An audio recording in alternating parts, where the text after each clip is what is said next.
Halo teman-teman, pembahasan kita kali ini tentang manajemen.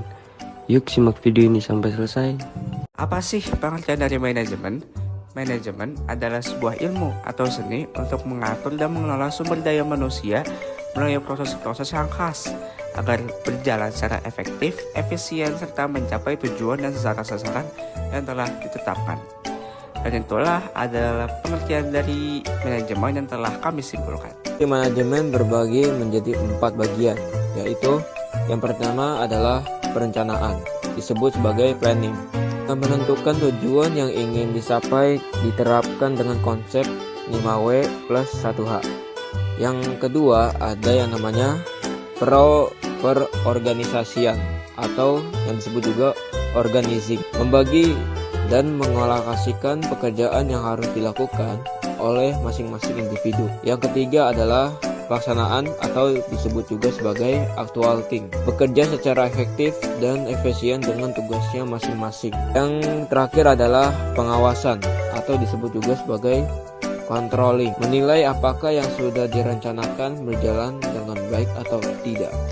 Jadi di sini tuh ada bidang-bidang dalam manajemen itu terbagi menjadi 5, yaitu ada manajemen produksi, manajemen pemasaran, manajemen keuangan, manajemen personalia, dan manajemen administrasi. Nah, yang pertama itu ada manajemen produksi. Manajemen produksi adalah suatu proses perencanaan, perorganisasian, pengarahan, dan pengendalian kegiatan fungsi produksi. Yang kedua ada manajemen pemasaran. Manajemen pemasaran adalah analisis, perencanaan, implementasi, dan kontrol yang disusun untuk sesuai dengan tujuan dan visi perusahaan. Dan yang ketiga ada manajemen keuangan.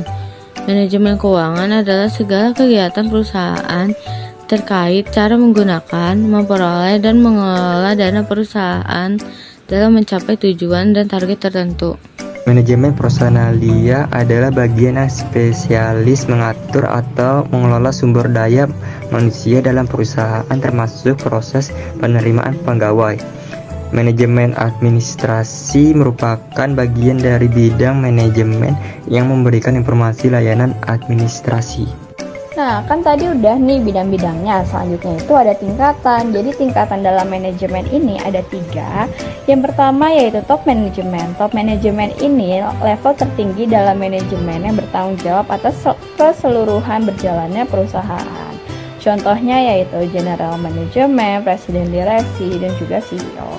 Yang kedua ada middle management. Middle management ini tingkatan yang menengah yang bertanggung jawab terhadap manajemen puncak dan dalam proses kerjanya banyak mengandalkan kerja otak dan juga kerja fisik. Contohnya yaitu manajer cabang. Dan yang terakhir itu ada lower management. Lower management ini tingkatan yang paling bawah dalam suatu organisasi perusahaan dan dalam proses kerjanya juga lebih banyak mengandalkan kerja fisik. Contohnya yaitu mandor dan juga supervisor. Dan yang terakhir ada unsur-unsur. Ada 6 unsur-unsur. Yang pertama, manusia. Manusia dibutuhkan untuk melakukan pengoperasian. Yang kedua, uang. Uang adalah unsur yang menjadi landasan dari setiap aktivitas yang dijalankan. Yang ketiga, bahan. Manajemen material diperlukan agar bisa memilih bahan yang tepat dan berkualitas dengan harga yang terjangkau. Yang keempat, mesin. Alat yang digunakan untuk membuat hasil produksi. Mesin ini biasanya dalam bentuk peralatan atau sistem teknologi yang mendukung agar menghasilkan barang. Yang kelima, metode. Metode adalah hal yang penting dan juga krusial untuk menjadi landasan dari berdirinya suatu usaha. Dan yang terakhir, keenam, pasar. Pasar yang meliputi strategi, pengendalian, perencanaan yang berkaitan dengan pemasaran atau promosi. Nah, sudah jelas kan tentang materi manajemen ini? Terima kasih semuanya sudah menyaksikan. Bye.